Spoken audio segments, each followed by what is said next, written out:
Welcome back, Shadow Seekers, and happy haunting holidays, because tonight, we're diving into a Christmas legend that's far colder than the winter air outside. Most people think of Christmas as cozy lights, warm cocoa, and peaceful nights. But some places whisper about a visitor who walks between worlds during the darkest nights of December. A spirit who doesn't need an invitation, who doesn't break in, who doesn't even speak. All it does is knock 3 times, and if you hear it, it's already too late. Across parts of Northern Europe, especially in isolated villages, there's a belief that during the week before Christmas, the veil between the living and the dead is at its thinnest. Not as strong as Halloween, but just enough for certain spirits to slip through. One of these spirits is known as the Christmas visitor, a silent, wandering figure that approaches homes at night.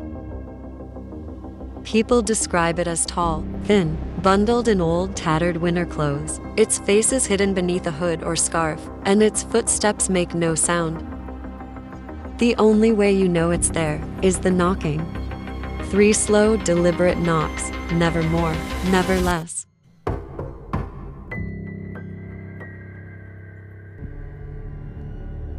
According to the legend, the visitor only knocks on homes where someone is carrying a heavy sorrow, grief, or guilt. During the holiday season, it senses loneliness, like a moth senses candlelight.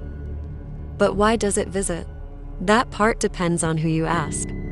Some say it brings comfort, others say it takes something with it, and a few believe it's searching for a place to belong, since it no longer belongs anywhere.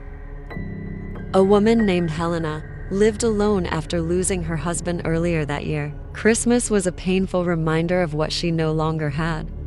One snowy night, she was awakened by something strange. 3 knocks on her front door. Knock, knock, knock. She assumed it was a neighbor, maybe stuck in the storm, but when she opened the door, no one was there, only footprints in the snow, leading toward her house, but none going back. The next night, the knocking returned, this time slower, heavier, as if whatever stood outside was leaning against the door. Again she opened it, again, nothing. On the 3rd night, Helena didn't get up, she simply whispered, "I miss you." And the knocking stopped. Some say the visitor left because her grief finally had a voice. Others say something entered the home that night and sat quietly in the empty chair across from her until the next morning. A man called Thomas remembers hearing the knocks when he was a child. It was Christmas Eve. His parents were arguing downstairs, trying to pretend everything was fine. He meanwhile sat alone in his bedroom, watching the snow fall. That's when he heard it. Knock, knock, knock. Not at the door, but at his window.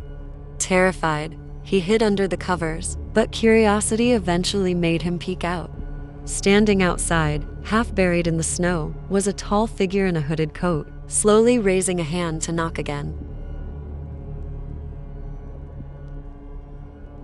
The hand was pale, almost gray, like frostbitten skin. Before it could knock a 4th time, it turned and vanished into the dark.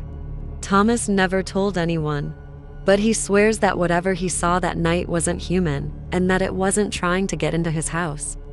It was trying to get his attention.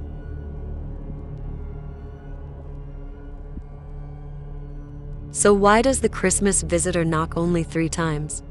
Folklore says the first knock asks if you're awake, the second asks if you're alone, and the third asks if you're ready. Ready for what? No one knows. But if you hear those 3 knocks during the cold, quiet nights before Christmas, whatever you do, do not answer. Because in December, bells aren't the only things that ring in the night.